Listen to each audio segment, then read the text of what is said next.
some of the carbon to go into the soil, biochar and other techniques. So I think with a really massive effort that you could perhaps get 100 gigaton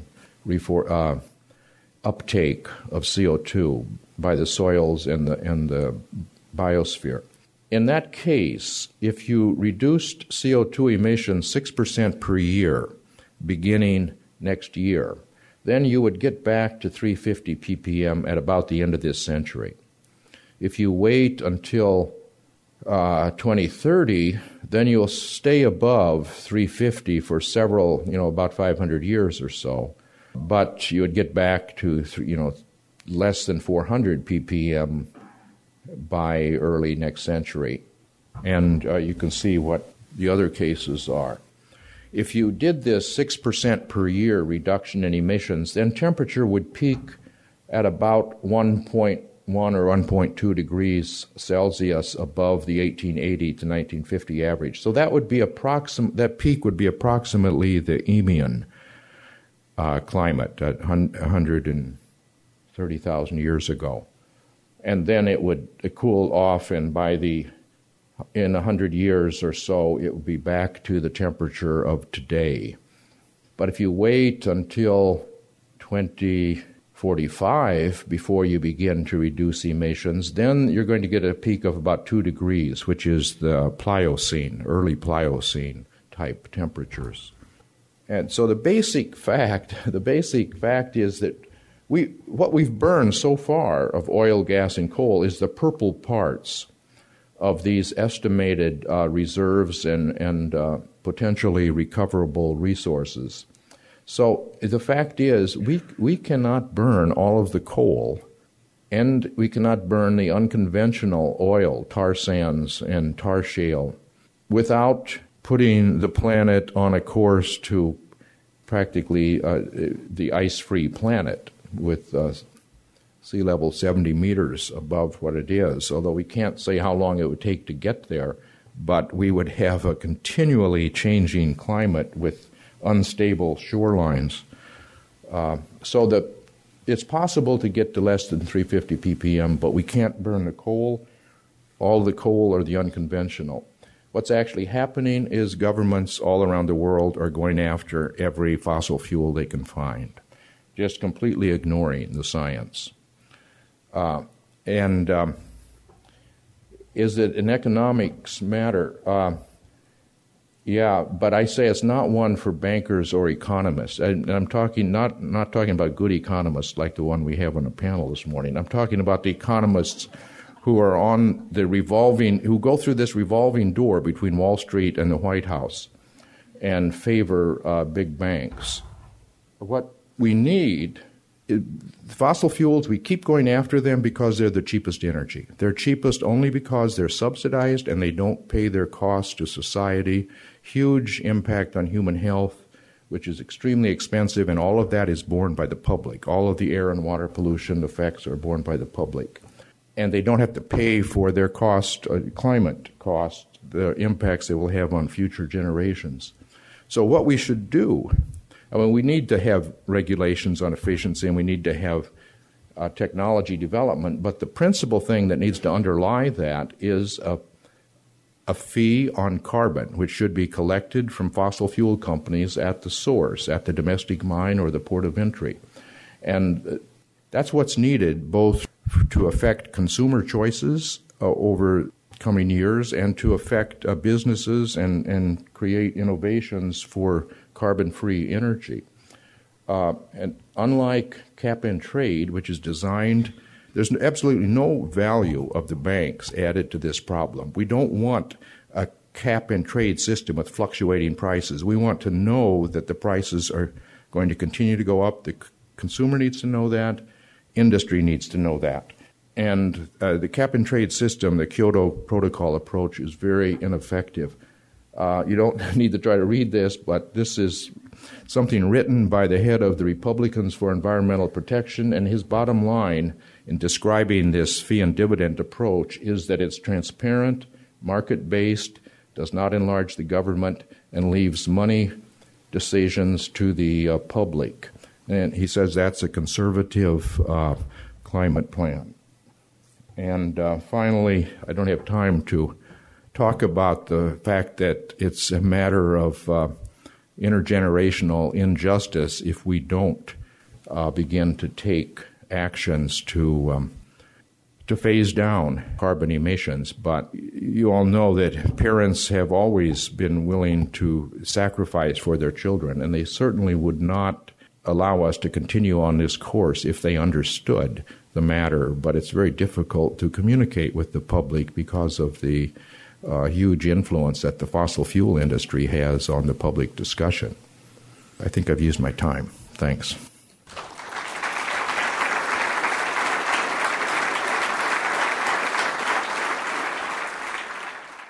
You just heard Dr. James Hansen of NASA, recorded at the annual meeting of the American Academy for the Advancement of Science in Vancouver, February 19, 2012. We'll go straight to his answers to questions from the audience, mainly scientists and science writers from around the world. First question, what price should we put on carbon? A good rate, I think, would be that which was proposed by Congressman John Larson in the United States, which was $15 a ton the first year of a ton of CO2, going up $10 a ton each year. So at the end of 10 years, it's $115 a ton. That is equal to $1 a gallon of gasoline. And that would generate, in the United States, given the fossil fuel use the past few years, it would generate $600 billion per year at the end of 10 years, which would be between $2,000 and $3,000 per legal resident of the country, assuming that you give only half a share to children, up to 2 per family. And that would mean between $6,000 and $9,000 per year for a family with 2 or more children. So they would have increased energy costs where they're using fossil fuels or products that are made with fossil fuels, but they would have this monthly dividend, which could be distributed electronically to their bank account, or if they don't have one, to their debit card.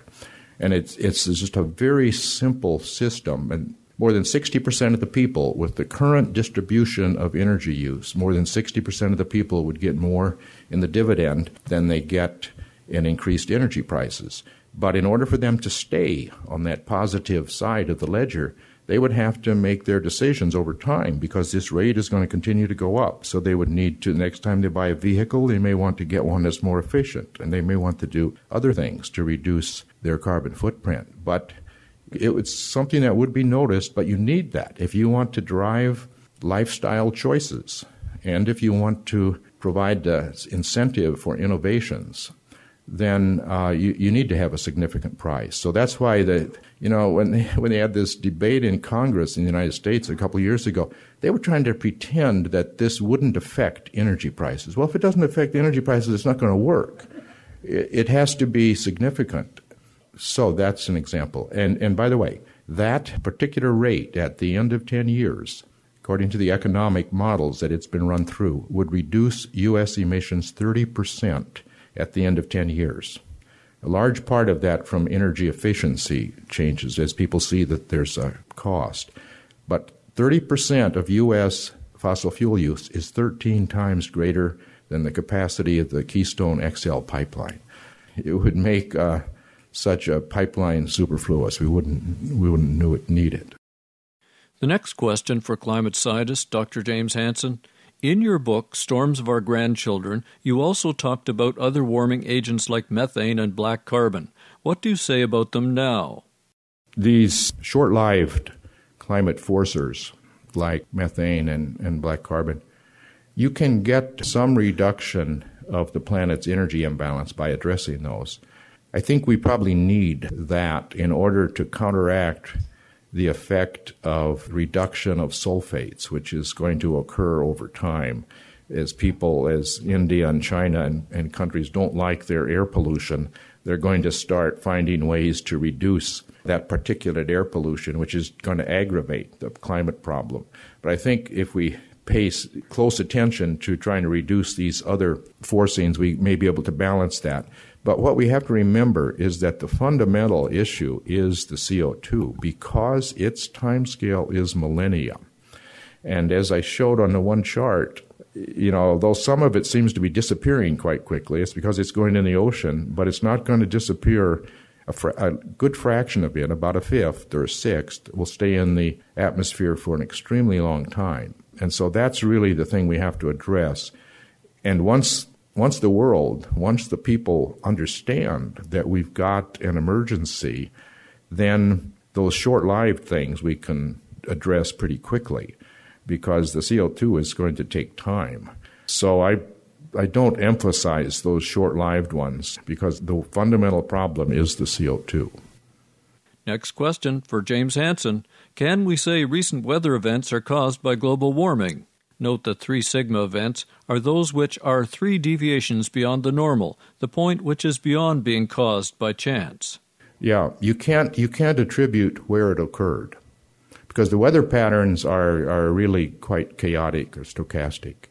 But the fact that their frequency of 3 sigma anomalies has increased by more than an order of magnitude means that for all practical purposes, you could say the chances of that happening without the global warming would have been almost negligibly small. So, yeah, I think scientists have had to be overcautious on this. And I'm not, however, talking about hurricanes, which is a more complicated story, because there are impacts on hurricanes that work both ways.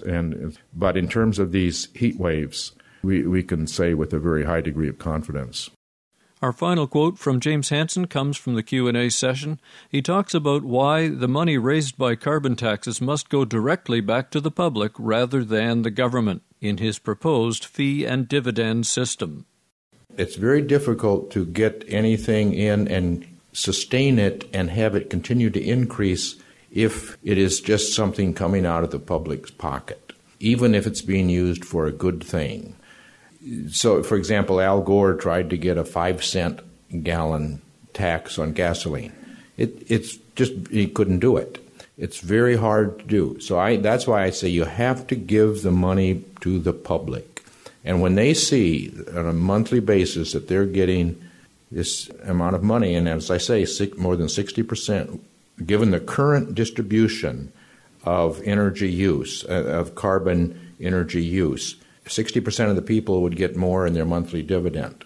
That, I think, is essential if you want to have that price continue to go up. But what I see happening is as soon as we convince a politician that this is a good idea, then they start thinking, how will we use that money?